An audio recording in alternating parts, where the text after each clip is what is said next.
vamos a empezar con 8 enseñanzas que bendicen nuestra relación con Dios. Si no los miro bien es porque tengo que usar los lentes de cerca, ya siempre lo digo. Eso es bueno porque así no veo sus caras cuando estoy predicando. Comenzamos. Entonces,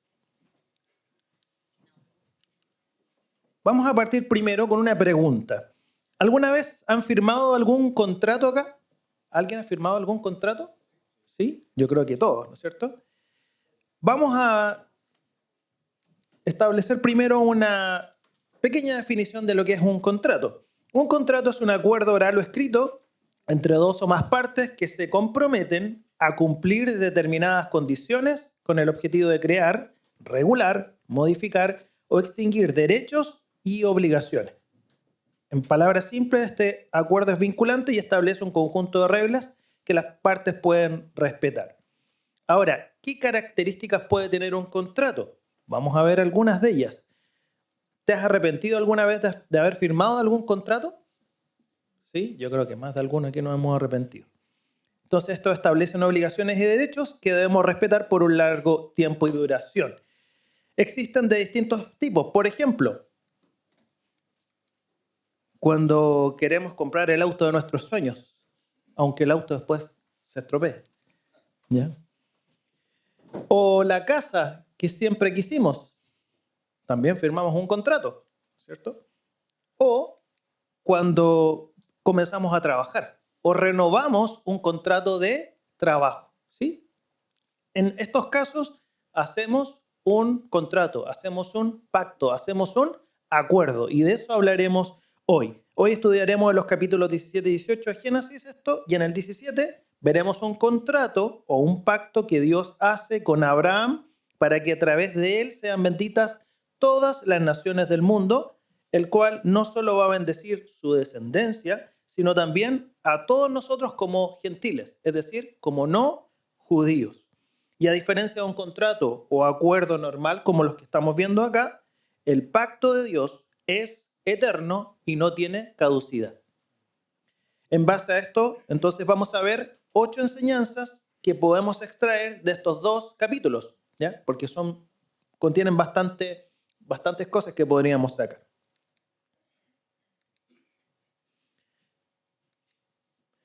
Primero decir que el capítulo 17 podríamos dividirlo de esta manera. Primero, de los versículos 1 al 8, Dios cambia el nombre de Abraham.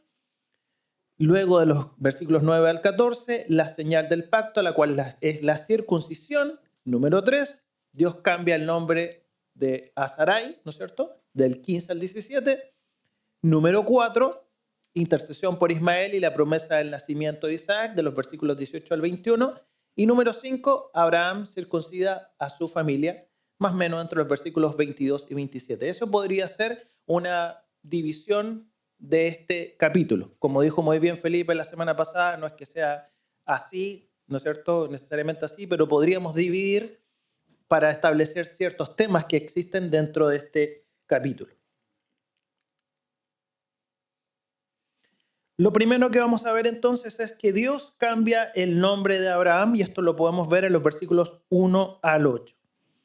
Y en el primer versículo dice, era Abraham de edad de 99 años cuando le apareció Jehová y le dijo, yo soy el Dios Todopoderoso, anda delante de mí y sé perfecto. Y pondré mi pacto entre mí y ti, y te multiplicaré en gran manera. Eso es lo que dicen los primeros dos versículos. Esto hace referencia ya a lo que vemos en Génesis 15, 18. ¿Alguien que me pueda buscar, por favor, Génesis 15, 18? Ya vemos que previamente, en este pasaje, Dios había hablado algo acerca de esto. ¿Quién lo tenga? ¿Sí? En aquel día hizo Jehová un pacto con Abraham, diciendo, a tu descendencia daré esta tierra, desde el río Egipto hasta el río Grande, el río Éufrates. Gracias. Entonces ya Dios había realizado un pacto con Abraham. Ahora le agrega cosas nuevas a este pacto y le da un nombre a Abraham y le coloca una señal al pacto. Le promete hacerlo padre de las naciones y bendecirlo. Esta promesa se cumple en nuestro Señor Jesucristo, quien a través de la fe nos hace hijos de todas las promesas que Dios le ha dado a Abraham. Tenía Abraham entonces 99 años cuando Jehová se le aparece. Es decir, pasaron 24 años para que él dejara su tierra y parientes para ir a la tierra prometida. Cuando Dios lo llama, tenía 75 años, según Génesis 12:4. Y su hijo Ismael tiene en el momento en el que ocurre este relato la edad de 13 años. En este versículo podemos ver tres palabras que son importantes. Primero, la palabra Abraham, que su nombre significa en hebreo padre exaltado o padre enaltecido. Segundo, Dios se presenta aquí como El Shaddai, que significa en el hebreo yo soy el Dios todopoderoso.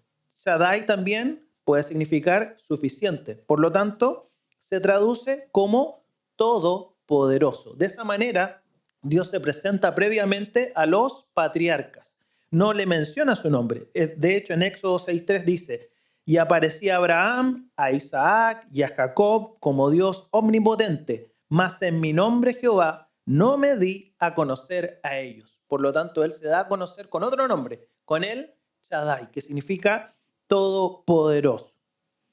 La tercera palabra que podemos ver acá, ya vimos la palabra Abraham, vimos el Shaddai, y la tercera es lo que nombramos al principio, pacto, que en términos generales, como dijimos, es una promesa entre dos o más partes para realizar ciertas acciones.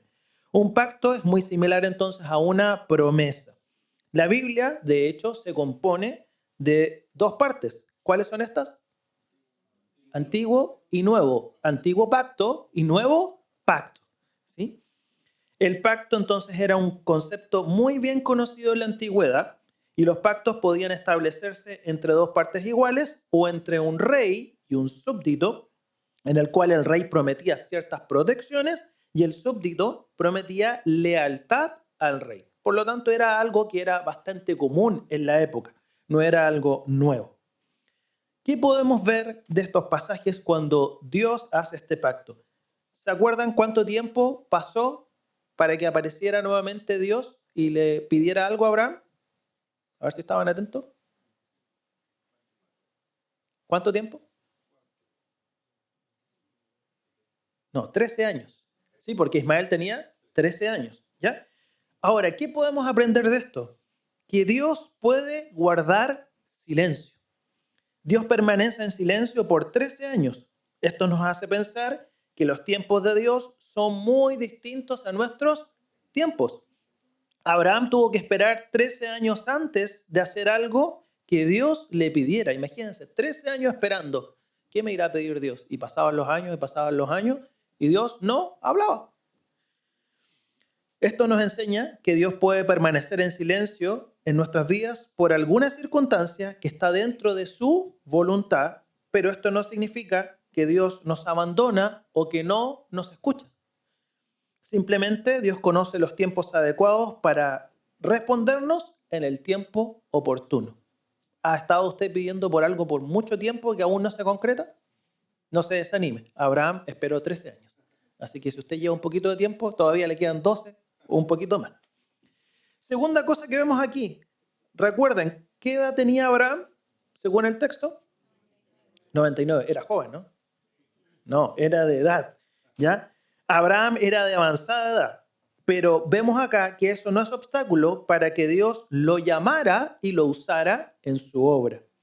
Entonces no debemos, hermanos, subestimar a alguien por su edad, esta sea avanzada o sea más joven o sea niño.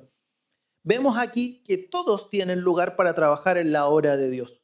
Limitarse a participar en la obra de Dios por la edad puede ser un error, ya que Dios nos puede ocupar a quien quiera, cuando y donde sea. No se establece una edad promedio. ¿Ya? Nuestra labor como creyentes, ¿cuándo va a terminar? Cuando estemos en el cielo. Por lo tanto, si usted dice, que ya tengo 70 años, tengo 75, siga trabajando en la obra de Dios. Es útil. O un niño es útil en la obra de Dios. Todos somos útiles en la obra de Dios. Nadie puede limitarse o decir, no voy a trabajar porque tengo poca o porque tengo mucha edad. Todos somos necesarios para poder aportar en la obra de Dios. Aquí entonces lo que debemos preguntarnos es, cuando pedimos algo a Dios o esperamos por una respuesta, ¿cuál es nuestra actitud hacia la respuesta de Dios?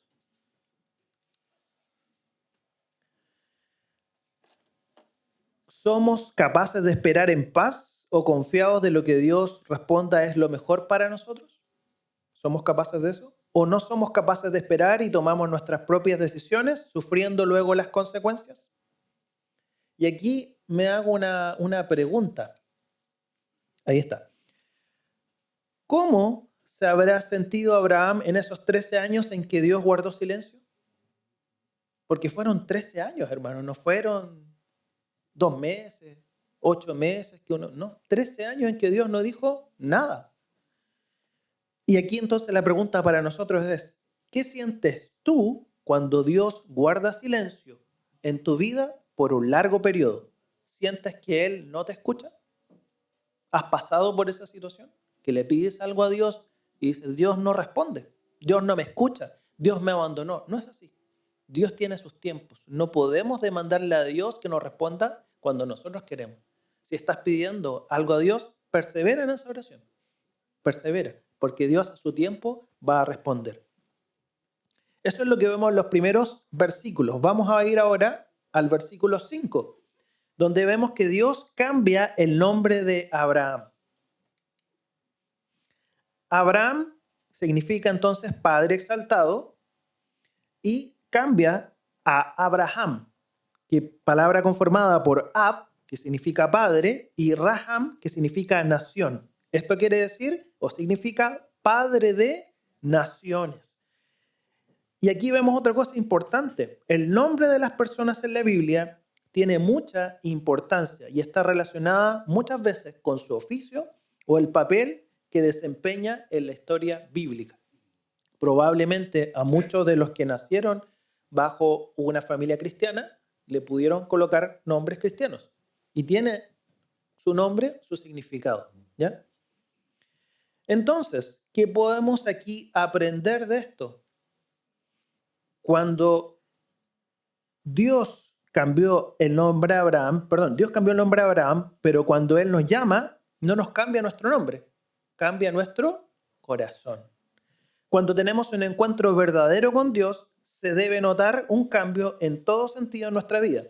Pero si esto no es así, es muy probable que aún no hayamos experimentado un encuentro genuino con Dios. No va a cambiar Dios nuestro nombre, pero sí cambia nuestro corazón. Por lo tanto, lo que debemos preguntarnos es, ¿eres el mismo ahora que hace 5 o 10 años? ¿Eres la misma persona? Ahora que conociste a Cristo, ¿sigues siendo el mismo después de conocer a Dios? Debemos dejar, queridos hermanos, que Dios siga transformando día a día nuestro carácter para parecernos a Cristo. Y aquí la pregunta sería ¿ven los demás algo de Cristo en ti? También como comunidad, porque no es solo una pregunta personal. Como comunidad deberíamos preguntarnos, ¿hemos experimentado un cambio o somos iguales que hace 3 años como Iglesia Palabra Fiel? ¿Seguimos siendo los mismos o ha habido un cambio? Y aún una pregunta más profunda y que me hizo pensar mientras hacía esta reflexión. Si nuestra iglesia se cerrara hoy en el lugar donde estamos, ¿los vecinos que están acá notarían la ausencia de la iglesia como parte de su comunidad? ¿O pasaríamos desapercibidos? Si pasaríamos desapercibidos, es que aún falta que comunidad logremos impactar a los cercanos con la palabra de Dios. ¿Daría lo mismo que se cerrara esta iglesia a la gente que vive acá? Hoy había una iglesia allá, sí, parece que había. O sea, oye, cerró la iglesia de ahí, qué triste. Esa iglesia, no sé, ayudaba a la comunidad, eran solidarios, etc. Si no impactamos, quiere decir que algo nos falta todavía por hacer. Vamos al versículo número 7. Será un pacto eterno. Después va a entender por qué puse esa imagen. Me voy a ir ahí. Será un pacto no solo con Abraham, sino con su descendencia. Dios confirma que Él cumple con lo que promete a sus hijos y reclama confianza plena a su pueblo. Sin embargo, Israel no siempre cumplió con Dios. ¿Cuál fue el gran problema de Israel? ¿Cuál fue el gran pecado? Desobediencia, pero más allá de eso, la idolatría. Por lo tanto, la descendencia de Abraham fue infiel a Dios al tener idolatría en su vida. ¿Qué podemos aprender de aquí? Debemos confiar en las promesas de Dios. Por ejemplo, ¿qué promesas vemos en la Biblia? ¿Se recuerdan de alguna? Nómbreme una promesa de la Biblia. ¿Ya? Pero una, que esté en el Nuevo Testamento, por ejemplo. ¿Sí? O en el Antiguo. Vida eterna, Cristo volverá. No nos faltará nada para comer, ni que vestir. Dios nos escucha cuando oramos. Podríamos enumerar muchas, ¿ya? Muchas promesas que Dios nos hace. Entonces debemos confiar en sus promesas. Ahora, la pregunta aquí es la siguiente. ¿Existe idolatría en nuestra vida? No es necesario tener un altar con una figura para cometer idolatría, ¿ya? El amor desmedido, por ejemplo, al dinero, a un cantante, a un actor, a un futbolista, a una persona. El consumismo con el cual estamos sumergidos hoy en día o el individualismo que domina nuestra cultura actual son formas de idolatría moderna. No es necesario que tengamos ahí a alguien y le pongamos velitas. Pero finalmente me quiero centrar en un elemento que nos consume a todos en mayor o en menor medida, que es ese aparatito que está ahí, el celular. Creo que este es el mejor ejemplo moderno de idolatría y de esclavitud actualmente, donde niños, adolescentes, adultos, somos atrapados y gastamos miles de horas de nuestra vida, muchas veces en cosas que no tienen mucha edificación. Entonces aquí la pregunta es, ¿somos capaces de dominar nuestro tiempo frente a la pantalla o es la pantalla la que nos domina a nosotros? Porque si la pantalla nos domina a nosotros, también hay una forma de idolatría. Hoy en día se habla de una generación zombie. No porque van a salir por las calles así, ¿no es cierto? Sino que usted vea, de repente van con el celular, gente que casi ha muerto atropellada porque va con el celular, de ahí para adelante. O en las casas, que a veces se sientan las personas y no conversan cada uno con su celular. No estoy diciendo que el uso del celular sea malo, pero toda cosa cuando es desmedida, ¿no es cierto? O hay extremos, eso es el problema, ¿sí? Vamos ahora al versículo 8. Dios promete a Abraham la tierra de Canaán. Abraham no recibió en vida la tierra prometida, pero sí lo hará cuando resucite y reciba, como dice Apocalipsis, los cielos y la nueva tierra, junto a todos los que somos creyentes. Pero sin embargo, su descendencia disfrutó de esta herencia luego que fuera libertada de la esclavitud. ¿Qué debemos aprender aquí? Que debemos estar tranquilos y seguros porque vamos a disfrutar de la herencia de esta tierra, que no va a ser la tierra de Canaán, por supuesto, pero así serán esos cielos nuevos y esa tierra nueva que nos promete Apocalipsis. Y además nos confirma que si tenemos a Jesús como nuestro Salvador, tenemos vida eterna y que estaremos en esos cielos nuevos y tierra nueva. Isaías 65, 17 y 18 nos dice lo siguiente. Porque aquí que yo crearé nuevos cielos y nueva tierra, y de lo primero no habrá memoria, ni más vendrá al pensamiento, mas os gocéis y os alegraréis para siempre en las cosas que yo he creado. Porque aquí yo traigo a Jerusalén alegría y a su pueblo gozo. Ya en Isaías nos habla de estos nuevos cielos y esta nueva tierra que veremos. Por lo tanto, aquí la pregunta sería, ¿vives con paz o vives igual que todos aquellos que no conocen al Señor? Vivimos angustiados porque ahora mismo está siendo atacado Israel. Obviamente debemos orar. Pero a veces muchos cristianos empiezan a angustiarse. Se va a producir la tercera guerra mundial. O viene el tornado. Vivimos angustiados, distinto a pasar por periodos, ¿no es cierto?, a lo mejor de dolor o por periodos que uno puede angustiarse un poquito, pero vivir constantemente angustiado es muy distinto, ¿ya? Es muy distinto. Dios no quiere que vivamos de esa manera, por supuesto. Vamos ahora al versículo 9. No vamos a ver todos los versículos porque si no estaríamos 2 horas, pero elegí los principales. Vemos aquí la señal del pacto en el versículo 9 al versículo 14, y en el versículo 9 dice, guardarás mi pacto. Dijo de nuevo Dios a Abraham, en cuanto a ti, guardarás mi pacto, tú y tu descendencia después de ti, por sus generaciones. Este pacto debía ser guardado y debía ser cumplido. Pero sin embargo, ¿cuál fue la actitud del pueblo? ¿Lo cumplió?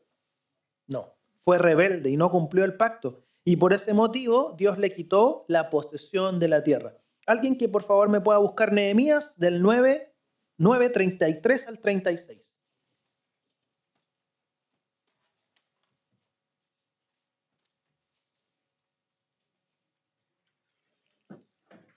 Nehemías 9:33 al 36. ¿Quién lo tiene?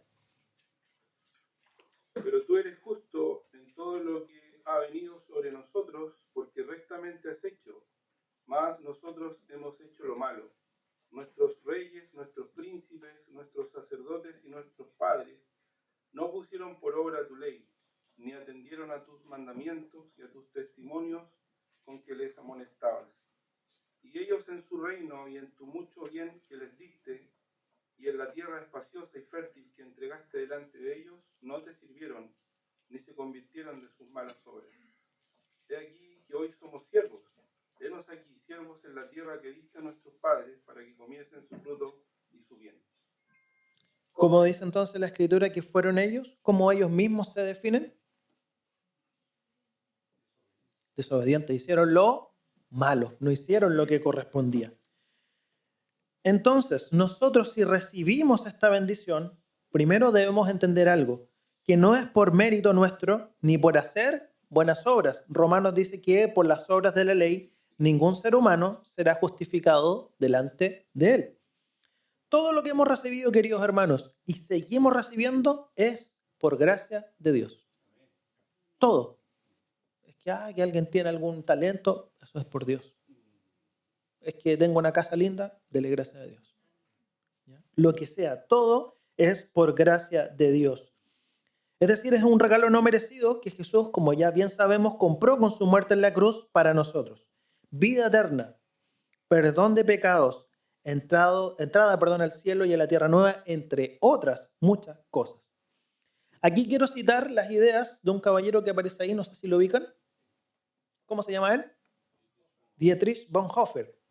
Ya quien en su libro El precio de la gracia nos habla de dos conceptos que me gustaron mucho: la gracia barata y la gracia cara.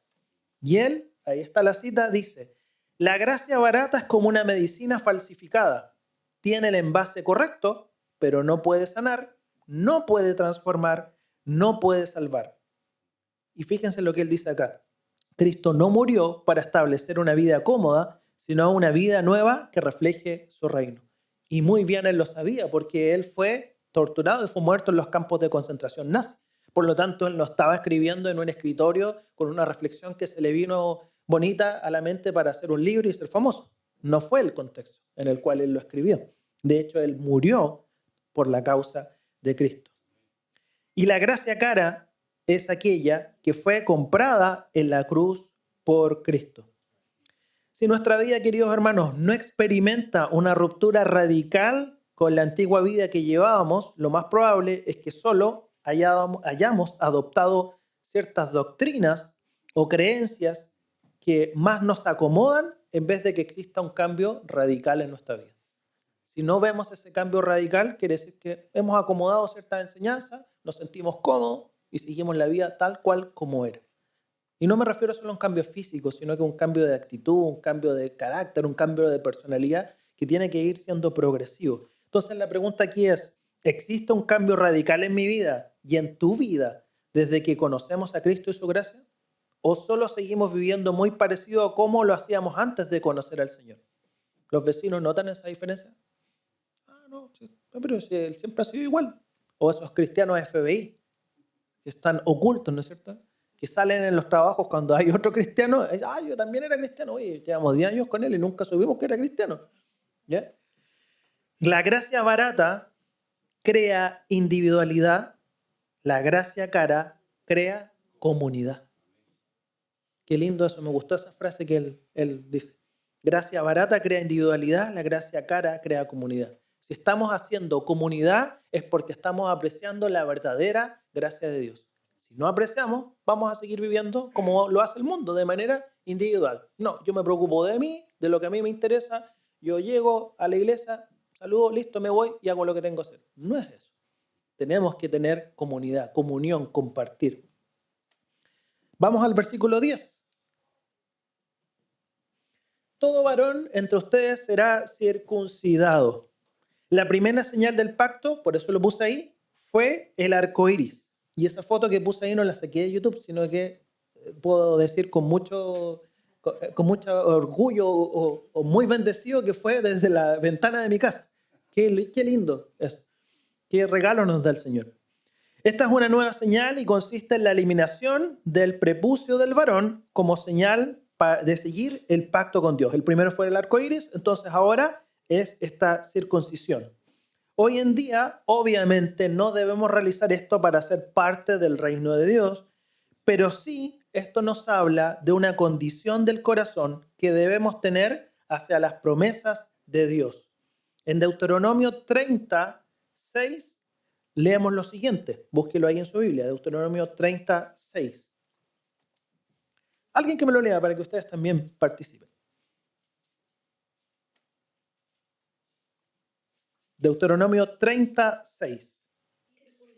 Circuncidará Jehová tu Dios tu corazón y el corazón de tu descendencia, para que ames a Jehová tu Dios con todo tu corazón y con toda tu alma, a fin de que vivas. Gracias, hermana. Por lo tanto, esa circuncisión tiene que ver con el corazón y tiene un propósito. ¿Cuál es el propósito según este pasaje? ¿Cuál es la razón? Un cambio y amar a Dios con todo nuestro corazón. Gálatas 5:6 nos dice, porque en Cristo Jesús ni la circuncisión vale algo, ni la incircuncisión, sino la fe que obra por el amor. Por lo tanto, esa circuncisión ahora es del corazón, no tiene que ver con algo físico como en el tiempo de Israel. Esta señal también implicaba otra cosa, derramamiento de sangre, porque al momento de hacerlo se derramaba sangre y está apuntando al futuro sacrificio que Jesús iba a hacer en la cruz. Y este pacto de la circuncisión llega a su fin, ya que se cumple cuando vemos la muerte de Cristo. Allí llega a su fin. Es decir, Cristo la cumple. ¿Qué podemos aprender? Hoy en día, Dios circuncida simbólicamente nuestro corazón al momento de recibir a Cristo y el Espíritu Santo. Él, el Espíritu Santo, comienza la obra de transformación en nosotros. Por lo tanto, lo que deberíamos preguntarnos es, ¿dejamos que el Espíritu Santo trabaje en nosotros a través de su palabra y su aplicación? ¿O solo queda en algo meramente intelectual? ¿Dejamos que realmente Dios a través de su Espíritu nos cambie? ¿O solamente nos aprendemos los versículos, que es bueno, pero queda en eso? Vamos ahora al 15. Se cambia el nombre de Sarai a Sara. Su nombre significa princesa y de ella será la madre de grandes reyes, como el rey de reyes. En Isaías 9, del 6 al 7, leemos lo siguiente. Isaías 9, del 6 al 7. Porque un niño nos es nacido, hijo nos es dado, y el principado sobre su hombro, y se llamará su nombre admirable, consejero, Dios fuerte, Padre eterno, príncipe de paz. Lo dilatado de su imperio y la paz no tendrán límite sobre el trono de David y sobre su reino, disponiéndolo y confirmándolo en juicio y en justicia desde ahora y para siempre. El cielo de Jehová de los ejércitos hará esto. Él es el rey de su iglesia y su cabeza de ella. No es un reino de violencia, sino de paz, que es gobernado por su palabra. Entonces, Sara fue la bendición para las generaciones que vendrían. Y así nosotros entonces debemos ser de bendición para quienes nos rodean, a nuestra familia, a nuestros amigos y a nuestros colegas. La pregunta aquí es, ¿qué imagen tienen nuestros compañeros de trabajo, vecinos y familiares?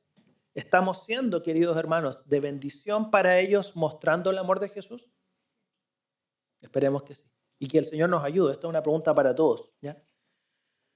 Vamos ahora al versículo 17. Abraham ve imposible volver a ser padre. A Abraham le parece imposible que un hombre de 99 años pueda ser padre. Aquí vemos o se percibe una cierta duda de parte de él. Por las circunstancias y su edad, pensó obviamente que esto era imposible. Esta era una promesa que ante los ojos del raciocinio humano era imposible, pero para Dios no hay nada imposible. Muchas veces a nosotros, sí o no, nos pasa lo mismo. Nos vemos enfrentados a situaciones difíciles y dudamos que Dios pueda ayudarnos. Vemos que Abraham dudó, por tanto es muy natural que podamos pasar por algún momento así. Sin embargo, vemos a lo largo de la Biblia que Dios siempre cumple sus promesas y que Él permanece fiel a nuestro lado. Si has dudado alguna vez, no hay problema, pero recuerda que Dios siempre está con nosotros. Somos humanos, así como a Abraham le pasó. Entonces, las preguntas que deberíamos hacernos aquí son las siguientes. ¿Creemos en las promesas de Dios, como por ejemplo, como citamos anteriormente, que nunca nos va a faltar para comer o para vestirnos? ¿Creemos que para Dios no es posible ayudarte cuando estás en problemas? ¿Creemos eso, querido hermano? Si estamos pasando por problemas económicos o nos falta un trabajo, ¿Dios no podrá hacer eso? Dice que Él alimenta a las aves del cielo que no trabajan. ¿A nosotros podrá entonces aún más bendecirnos si somos sus hijos? Debemos confiar.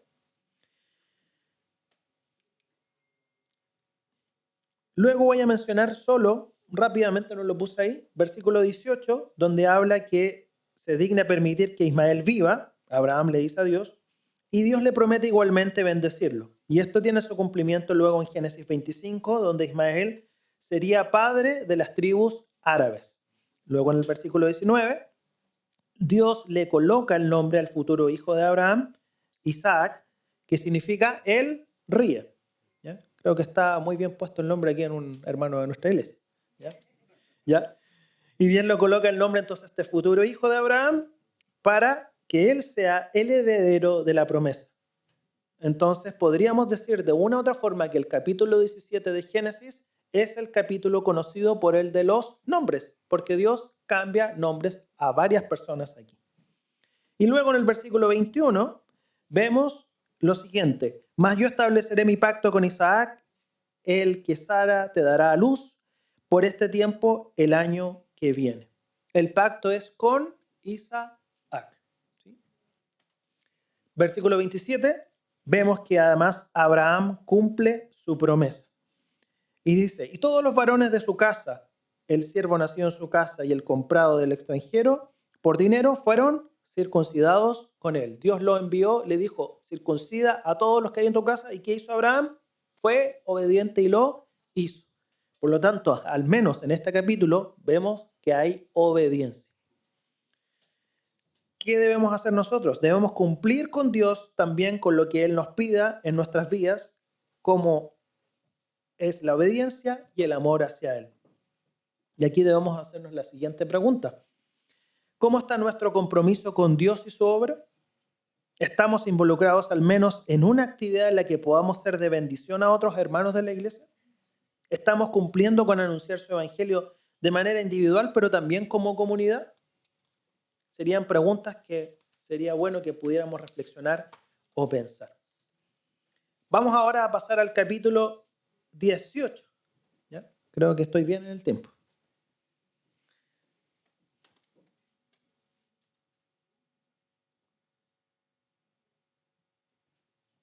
Están ahí todavía, ¿no es cierto? No se han quedado dormidos. Ya, amén. Bien, vamos al capítulo 18. ¿Qué vemos en este capítulo 18? Vemos lo siguiente, hasta que me ponga los lentes, porque aquí no veo nada con esto. Primero, la visita de los tres hombres del 1 al 8. Segundo, anuncio de la promesa del 9 al 15. Y tercero, la intercesión de Abraham por Sodoma del 16 al 33.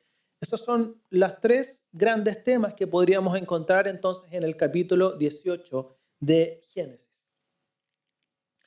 Vamos a partir entonces con el versículo 1. ¿Alguien que me pueda leer, por favor, el versículo 1 de Génesis 18?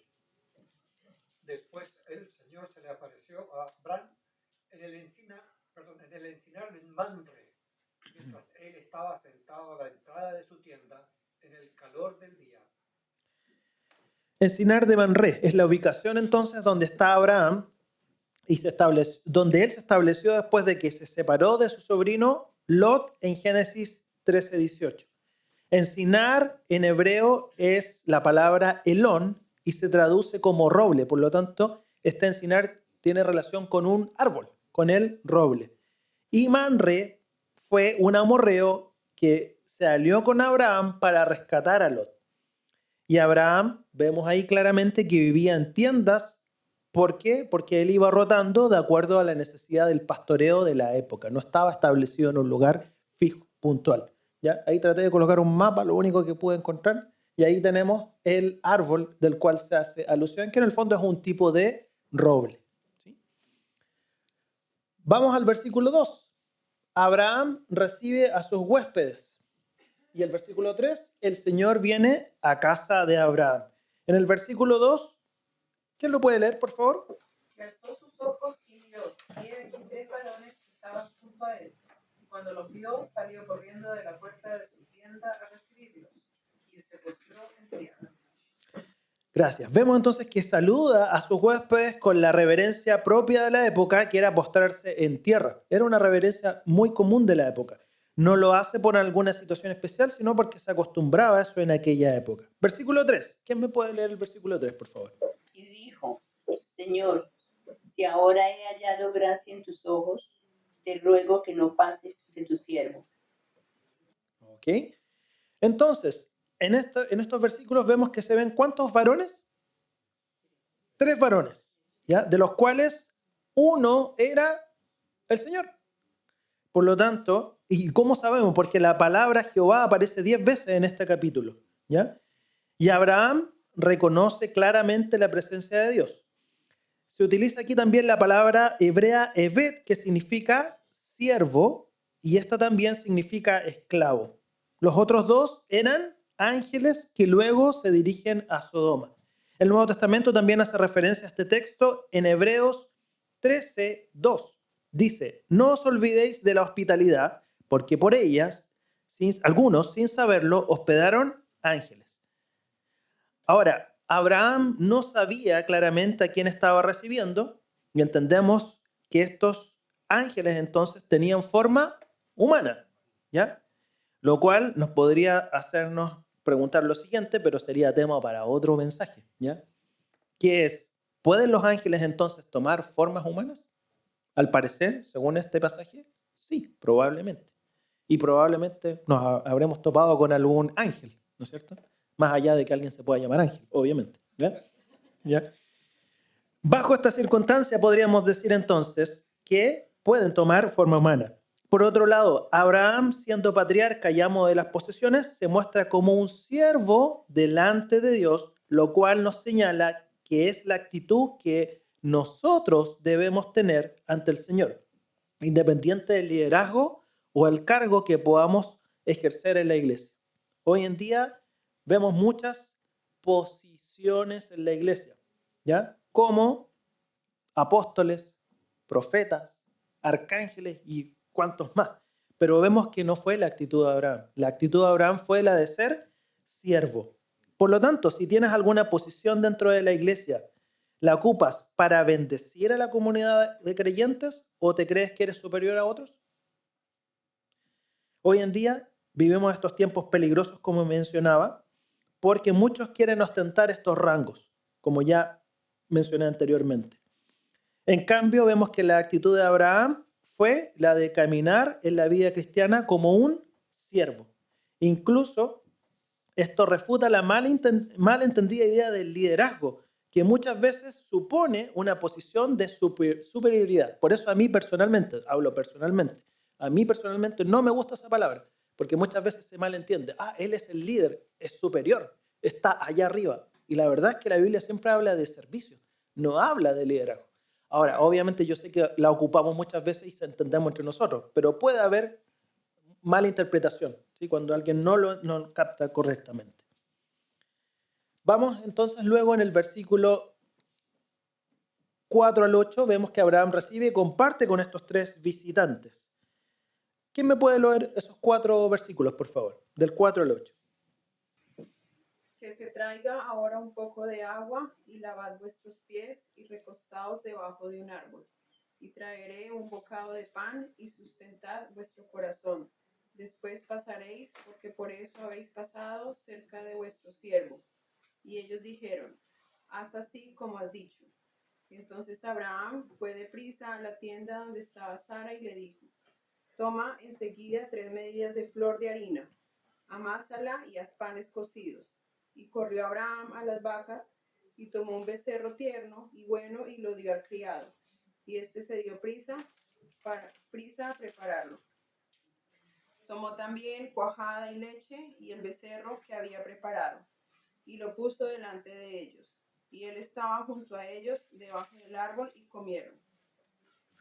Vemos acá entonces que él recibe a estos 3 visitantes, primero lavando sus pies, que era también costumbre de la época, que cualquier persona que invitaba a otra tenía que hacer eso, en señal de respeto. Busca pan, busca mantequilla, leche y un becerro para compartir con ellos. Aquí también observamos algo que es una teofanía, es decir, la aparición visible de Dios ante los seres humanos. Vemos que Dios se hace visible y aparece y va a comer con Abraham. Este es el tercer hombre que aparece aquí, que es la persona de nuestro Señor Jesucristo. ¿Qué podemos aprender de esto? Algo muy importante. Aprender que la hospitalidad es una muestra importante del amor de Dios hacia otras personas. El recibir a otros en nuestros hogares y compartir con ellos nos permite mostrar el amor de Dios a los hermanos y por sobre todo a aquellos que no conocen al Señor.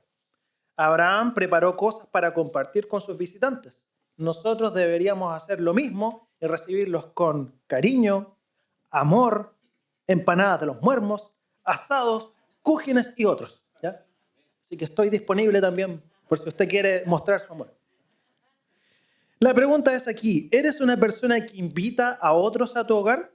¿Compartes con los hermanos de la iglesia constantemente en actividades tanto eclesiásticas como fuera de la iglesia? Sería bueno hacerlo. Y a veces no invitar siempre a los mismos, sino que invitar a otros que a lo mejor usted no ha invitado, ¿ya? Y si tiene empanadas y estas cosas ricas, con mayor razón vamos a ir. Versículos 9 al 15. Dios pregunta por Sara. No vamos a leer todos esos versículos porque sería muy largo, pero aquí sí Dios pregunta dónde estaba Sara y vuelve a ratificar la promesa que ella dará a luz a un hijo, aunque sea de avanzada edad, ya que le había cesado ya la costumbre de las mujeres, como dice el texto, a lo que se refiere a que ya no menstruaba. Se ratifica lo que se dice en Génesis 17:21. Ese sí me lo pueden leer, Génesis 17:21. Vemos esta ratificación. Mas yo estableceré mi pacto con Isaac, el que Sara te dará a luz por este tiempo el año que viene. Pero sin embargo, ¿qué pasó con Sara? ¿Qué hizo?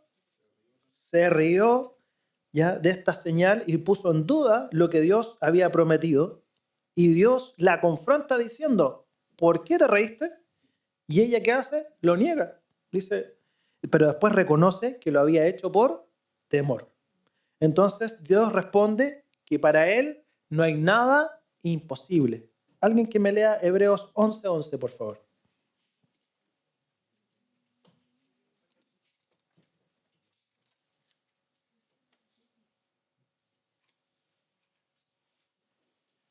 Hebreos 11:11. ¿Quién lo tenga? Por la fe también, la misma Sara, siendo estéril, recibió fuerza para concebir y dio a luz aún fuera del tiempo de la edad, porque creyó que era fiel quien lo había prometido. Por la fe. Creyó y pasó. ¿Tenemos esa fe? Que el Señor nos ayuda a tener esa fe. Cuando vemos que algo es imposible, para Dios, hermanos, no hay nada imposible. Entonces vemos aquí que debemos creer en las promesas que Dios tiene para nosotros y no dudar, aunque las circunstancias sean adversas. Por otro lado, entendemos que para Dios nada es imposible. y Él puede hacer lo que quiera en nuestras vidas conforme a su voluntad. Por lo tanto, la pregunta es, ¿cuál es nuestra actitud cuando pasamos por problemas? ¿Seguimos creyendo en Dios y que Él tiene el control de todo, pese a la adversidad, o dudamos como lo hizo Sara? Sería una buena pregunta. Versículos 16, no los vamos a leer, voy a mencionar solamente 16, 17 y 18. El 16, vemos que los huéspedes de Abraham se dirigen luego a la ciudad de Sodoma. En el 17, se ve que Dios reflexiona sobre el juicio que iba a caer sobre Sodoma a causa de su pecado. Y en el 18, Dios vuelve a ratificar la bendición sobre Abraham y que en él serían benditas todas las naciones de la tierra. Y aquí hay que detenerse en un punto. Esta bendición no era solo para los judíos, sino para todos aquellos que somos hijos de Dios y parte de su iglesia. En Gálatas 3, 6 nos dice lo siguiente: así Abraham creyó a Dios y le fue contado por justicia, hasta el 9. Sabed, por tanto, que los que son de fe, estos son hijos de Abraham. Por lo tanto, si somos de fe, somos hijos de Abraham. Y la Escritura, previendo que Dios había de justificar por la fe a los gentiles, dio de antemano la buena nueva a Abraham, diciendo: en ti serán benditas todas las naciones.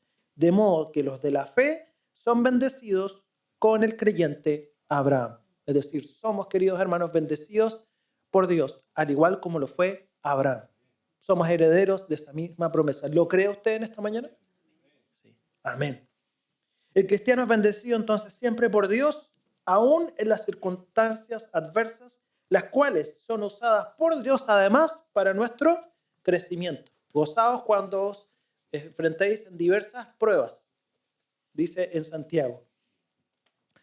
La pregunta sería entonces, ¿eres agradecido por las bendiciones que Dios te ha dado en tu vida? ¿O vives una vida de agradecimiento o una vida de queja permanente? ¿Por qué me pasan a mí siempre las mismas cosas? Todo lo malo. No. Debemos vivir agradecidos, ver el otro lado, porque aún en lo malo Dios se va a glorificar y algo va a hacer en nuestras vidas, queridos hermanos. Ahí estaba, perdón. Me faltó ahí ponerlo. Vamos entonces aquí a otro punto. Dios confía también en la fidelidad de su siervo. Versículo 19. ¿Quién me lo puede leer? Génesis 18, 19.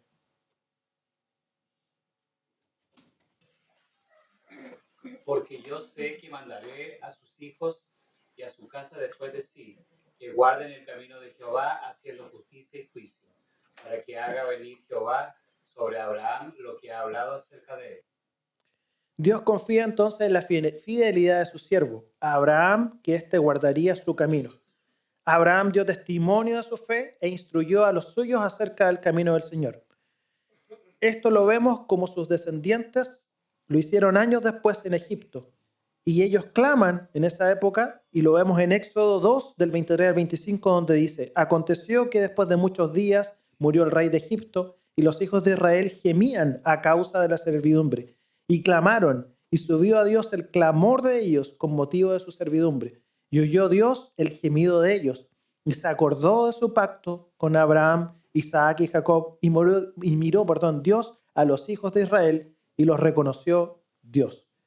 Vemos que esto, mucho tiempo después, vuelve a recordarse. Es decir, no solo Abraham cumplió en ese momento, sino que esto se traspasó a otras generaciones. Y aquí debemos aprender algo importante. Somos los encargados de dar testimonio del amor de Dios y de su evangelio. Además, como padres, debemos instruir a nuestra familia acerca de la fe en Dios. No es una opción, es un mandato.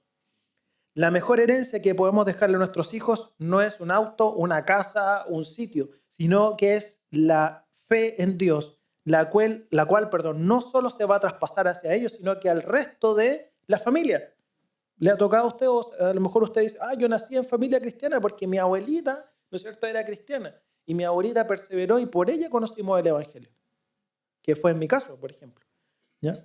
Por lo tanto, si cumplimos con este mandato, no solo bendecimos a nuestros hijos, queridos hermanos, sino que a toda la familia que va a venir después. No sabemos aún cuánto tiempo más resta para que venga el Señor. Decimos que es pronto, pero pueden ser 5, 10, 15, 20 años. ¿Y qué va a pasar con esa generación que viene después si nosotros no le hablamos? Somos el pueblo de Dios por gracia y misericordia de Dios y somos llamados a vivir sus caminos viviendo bajo su palabra. Por lo tanto, aquí la pregunta que deberíamos hacernos es, ¿qué testimonio damos a nuestra familia acerca de nuestra fe? ¿Reflejamos el amor de Cristo a ellos? Luego en el versículo 20 vemos que se observa que los pecados en Sodoma y Gomorra son terribles y estos llegan hasta el conocimiento del cielo, clamando castigo a causa de su maldad. Y del 23 al 33 Abraham clama e intercede a Dios para que no destruya la ciudad en la cual puede haber justos. Y ustedes dicen, ¿qué tiene que ver esa foto ahí? Lo voy a explicar por qué. Vemos en estos versículos que Abraham clama e intercede, es decir, ora a Dios para que no destruya la ciudad en la cual pueden haber también justos y que por amor a ellos no haga caer juicio sobre esta. Abraham clama a Dios en reiteradas ocasiones por misericordia.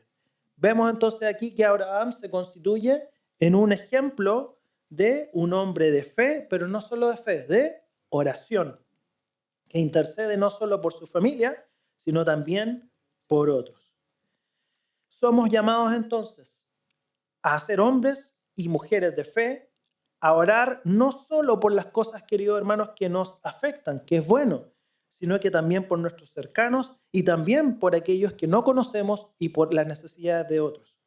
La pregunta sería aquí, ¿oramos a Dios por nuestros vecinos, por otros que tienen necesidades, por nuestros compañeros de trabajo, o solo lo hacemos por aquellos que son cercanos a nosotros? Somos a ser llamados a ser hombres y mujeres de misericordia y no de juicio, y a orar por aquellos que no conocen al Señor. Y aquí quiero mencionar con mucho orgullo a mi abuela materna, que se llamaba Nieves, que ha sido, al menos en vida, la persona más cercana de un ejemplo de oración. Ella oraba 4 veces al día. Se levantaba a las 6 de la mañana, oraba de 6 a 7. A las 12, de 12 a 1. De 4 a 5 y luego de 9 a 10. Y oraba por todo el mundo. Siempre la vi orando, siempre. Y fue un gran ejemplo para mí. Por eso la puse ahí. ¿Ya? Y tenía un mérito mucho más grande, porque ella era una persona de campo que no sabía leer, nunca aprendió a leer. Sin embargo, le decía a cualquier persona, y a mí me decía, mijito, ¿me puede leer la Biblia, por favor? Y se aprendía los textos y oraba. Y fue un gran ejemplo de oración para mí. La verdad, me siento muy pequeño al lado de ella en cuanto a la oración. Para ir terminando entonces, vamos a leer un último versículo que se los leo de acá. En Ezequiel 33:11 dice, diles, vivo yo, dice Jehová el Señor, que no quiero la muerte del impío, sino que se vuelva el impío de su camino y que viva. Volveos de vuestros malos caminos. ¿Por qué moriréis, oh casa de Israel? Hermanos, Dios no quiere que la gente muera. No somos encargados de hacer juicio ante la gente, somos encargados de orar por ellos.